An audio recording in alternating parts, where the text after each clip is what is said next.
محاسبہ نفس کے لحاظ سے طویل اور وسیع اسلامی لٹریچر میں جو کچھ ملتا ہے اس کے لحاظ سے میں نے اس کے 3 بڑے طریقے جو مل کر ایک ہی طریقہ بنتا ہے ان کو ترتیب دیا کہ سب سے پہلے محاسبہ نفس میں موازنہ ضروری ہے. پہلا سبق موازنہ کا ہے، دوسرا مخابرہ کا ہے اور تیسرا مشاہدہ کا ہے. یہ تینوں چیزیں مل جائیں گی تو محاسبہ مکمل ہو جائے گا. موازنہ کا مطلب کیا ہے کہ انسان 3 کام کرے، ان تینوں کاموں کے مجموعے کو موازنہ کہا جائے گا. پہلا کیا ہے کہ وہ یہ موازنہ کرے کہ مجھ پر میرے رب کے انعامات کتنے ہیں اور میری طرف سے میرے رب کی بندگی کس طرح کی ہے. یہ کمپیریٹو سٹڈی اس بات کی کرے کہ میرا رب مجھ پہ کتنی نعمتیں برسا رہا ہے، ہر دن میں کیا، ہر گھنٹے میں کیا، ہر منٹ کا ہی حساب ہم سے نہیں ہو سکے گا. محاسبہ نفس کا جو سب سے پہلا سبق ہے وہ ہے موازنہ اس بات کا کہ انسان یہ تقابل کرے کہ آج کے دن مجھ پر میرے رب کے انعامات کتنے ہوئے اور آج کے دن میں نے اپنے رب کی بندگی کتنی کی. ان 2 چیزوں کو سامنے رکھے، خالق کائنات جل جلالہ کی طرف سے انعامات کو اور اپنی طرف سے بندگی کو، کہ ادھر سے مجھے دیا کیا جا رہا ہے اور ادھر سے میں پیش کیا کر رہا ہوں. ان 2 چیزوں کو، اس بات کو سب سے پہلے موازنہ میں رکھے گا تو بندے کے لیے محاسبہ کے کام میں آسانی پیدا ہو جائے گی. اور یہ بات بھی بڑی ضروری ہے کہ انسان بیدار بصیرت کے ساتھ کھوج لگائے اور یہ گیس اور جج کرے کہ کتنے انعامات مجھ پر میرے رب کی طرف سے ہو رہے ہیں. انسان اپنی زندگی کے ایک لمحہ میں رب سے جو کچھ وصول کر رہا ہے، رب کعبہ کی قسم ہے کروڑ سال کی زندگی میں بھی اس کا حق ادا نہیں کر سکتا. ایک لمحے میں جو ملتا ہے، میں اس کی تفصیل میں نہیں جاتا، ایک حدیث شریف سے اس مفہوم کو واضح کرتا ہوں. امام حاکم نے اپنی مستدرک میں اس حدیث کو بیان کیا ہے اور اس کو صحیح قرار دیا ہے کہ رسول اکرم نور مجسم شفیع معظم صلی اللہ علیہ وسلم اپنے گھر سے باہر تشریف لائے. صحابہ کہتے ہیں خرج علینا رسول اللہ صلی اللہ علیہ وسلم، نبی اکرم صلی اللہ علیہ وسلم ہمارے پاس تشریف لائے تو فرمانے لگے ابھی میرے دوست جبریل مجھ سے رخصت ہو کے گئے اور انہوں نے میرے سامنے ایک بہت بڑے عابد و زاہد بندے کا تذکرہ کیا ہے. جبریل علیہ السلام کہنے لگے کہ یا رسول اللہ صلی اللہ علیہ وسلم ان للہ تعالی عبدا من عبادی، اللہ کے بندوں میں سے ایک بندہ ایسا تھا عبد اللہ عز وجل 500 سنہ، اس نے 500 سال تک اللہ کی بندگی کی. 500 سال تک سمندر کے اندر ایک چھوٹی سی پہاڑی پہ بیٹھا ہوا تھا اور اس کے لیے اللہ کا کرم یہ تھا پورا سمندر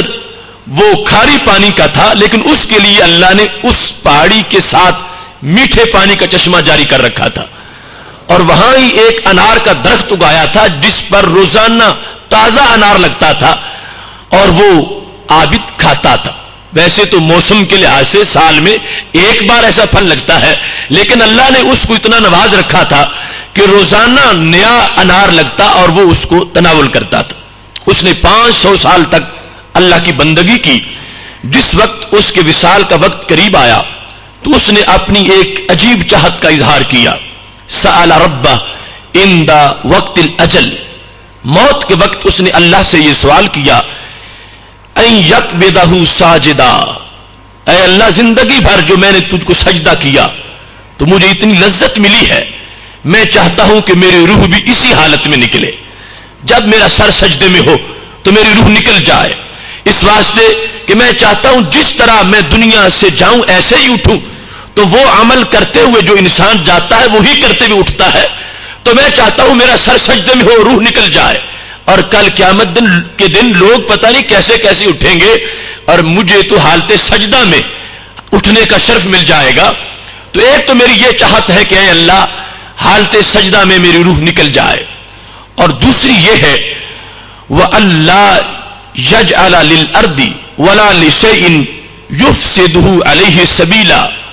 کہ نہ تو زمین میرا جسم کھائے اور نہ ہی کوئی اور چیز میرے جسم کو خراب کر سکے، میرا جسم نہ گلنے پائے، نہ سڑنے پائے، نہ پھٹنے پائے،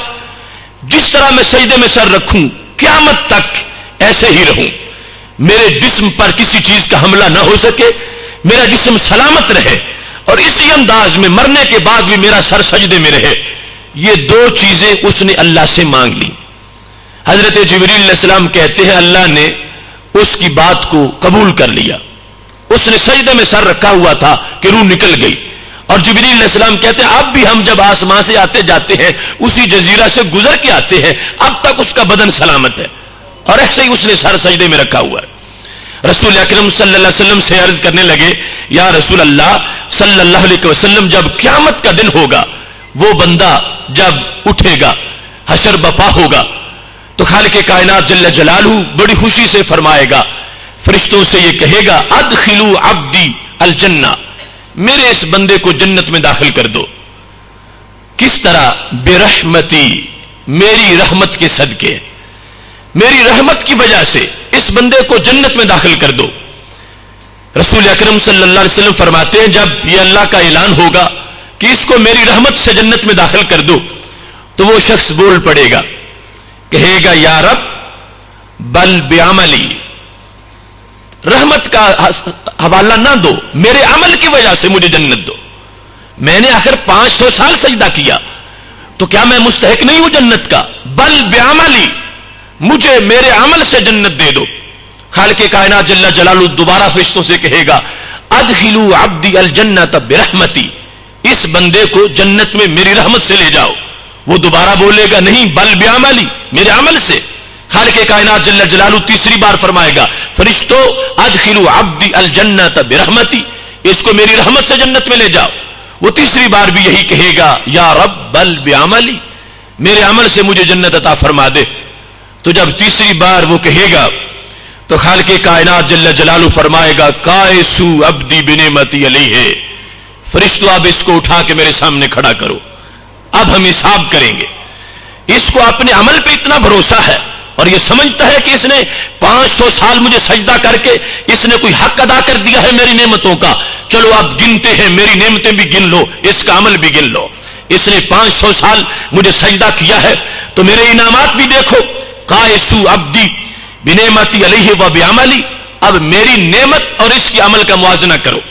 میری نعمت اس پر کتنی ہے اور اس کا عمل کتنا ہے۔ اب موازنہ شروع ہو جائے گا تو کیا ہوگا؟ رسول اکرم صلی اللہ علیہ وسلم فرماتے ہیں توجد نعمت البشر قد احاطت بعبادت 500 سنہ،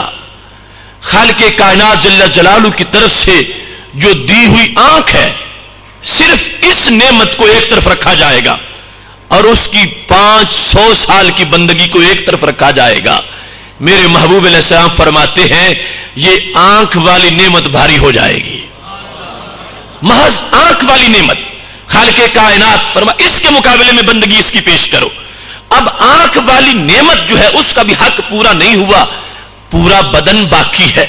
بدن کی اجزاء باقی ہے، اعضاء باقی ہے، پھر جو اس کے لیے اللہ نے بندوبست کیے ہوئے تھے وہ ساری نعمتیں بھی باقی ہیں۔ اس کھارے سمندر میں جو روزانہ اس کو میٹھا پانی دیتا تھا اور اس کے لیے تازہ انار پیدا کرتا تھا، وہ کروڑوں انعامات ابھی باقی ہیں۔ ابھی صرف ایک آنکھ والی نعمت کا حساب ہوا تو اس کی بندگی تو ساری ختم ہو گئی۔ خالق کائنات فرمائے گا اب اس بندے کو جہنم میں داخل کرو، میرے انعامات اس پر کتنے ہیں اور اس کا عمل تو انعامات کے لحاظ سے بہت تھوڑا، اور اس نے خود یہ اپنی طرف سے پیشکش کی ہے کہ میرے عمل کے لحاظ سے فیصلہ کیا جائے، تو عمل کے لحاظ سے تو یہ ہے کہ نعمتیں تو بہت زیادہ ہیں اور عمل بڑا تھوڑا ہے۔ اب وہ بندہ کہے گا اے اللہ نہیں، مجھے اپنی رحمت سے ہی جنت عطا فرما دے، اور بالآخر اس کو رحمت سے جنت عطا فرما دی جائے گی۔ لیکن اس وقت ہمارے اس موضوع میں اس عظیم حدیث کا یہ حصہ ہے کہ میں نے یہ عرض کیا کہ موازنہ میں سب سے پہلے یہ بات لازم ہے کہ دیکھا جائے کہ خالق کائنات کی طرف سے انعامات کتنے ہیں اور میری طرف سے عمل کتنا ہے۔ یہ دونوں چیزیں جس وقت دیکھی جائے گی، اور بالخصوص اس حدیث کی روشنی میں جو بڑے سے بڑا عابد و زاہد ہے، آج اس امت میں کون 500 سال سجدے میں سر رکھنے والا ہے؟ جب وہ 500 سال عابد و زاہد اس کی عبادت ایک نعمت کا جواب نہیں بن سکی، تو ہمارے یہ سجدے کس نعمت کا جواب بن سکیں گے؟ یہ چیز ہے کہ جس کی وجہ سے موازنہ کرتے ہوئے بندے کے اندر محاسبہ کا ذوق پیدا ہوگا کہ ادھر سے مسلسل انعامات ہیں، ہر سانس میں کروڑوں نعمتیں ہیں، اور میری طرف سے تو بالکل محدود سا عمل ہے۔ اس کی وجہ سے بندے کو محاسبہ کرنے میں آسانی پیدا ہو جائے گی۔